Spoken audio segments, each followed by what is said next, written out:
We also need to think about what kinds of laws and regulations are coming into play outside of the US. The European General Data Protection Regulation was adopted.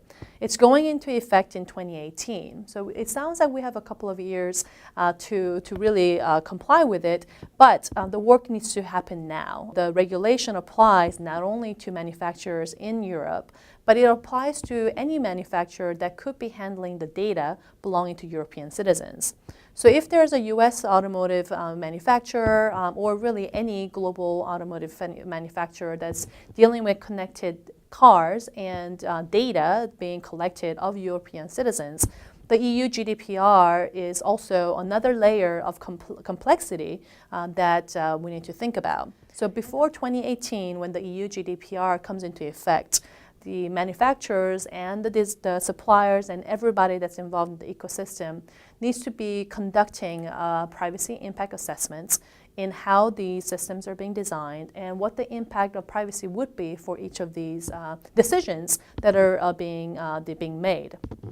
In addition, there's a requirement called the Data Processing Register and also Data Breach Register. Again, these are two tools that a lot of the companies have been probably implementing, but what this does in the EU regulation is that it formalizes it, and now it's a requirement. So if the automotive manufacturer is handling data belonging to EU citizens, the fact that certain third parties are involved and the data is being transferred outside of EU, going into the US, for example, or to Asia, to Latin America, in all of those situations, the data being collected and processed needs to be formally documented and registered in the data processing register.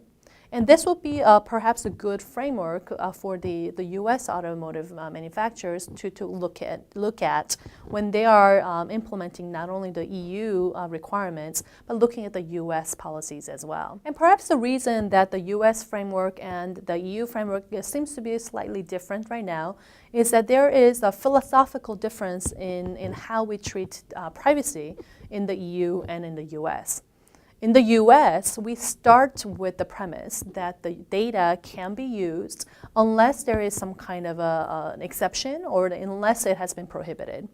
In the EU, it's the opposite. In the EU, you start with the premise that data cannot be shared unless some kind of permission or consent was given. We're going to have to really think about, as manufacturers and suppliers, part of the ecosystem, how do you work with different frameworks and different thinking about what privacy means, let's say in the EU versus the US, and how do you come up with a global privacy framework that really works and meets the requirements in both jurisdictions and really in global jurisdictions.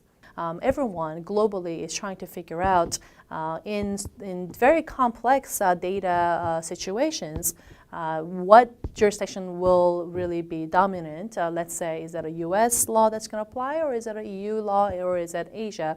And these kinds of questions are coming up all the time. And the question about these jurisdictional overlaps and perhaps different conflicting jurisdictions having different requirements and how data is transferred, these are the kinds of questions that our clients are asking us to really think about.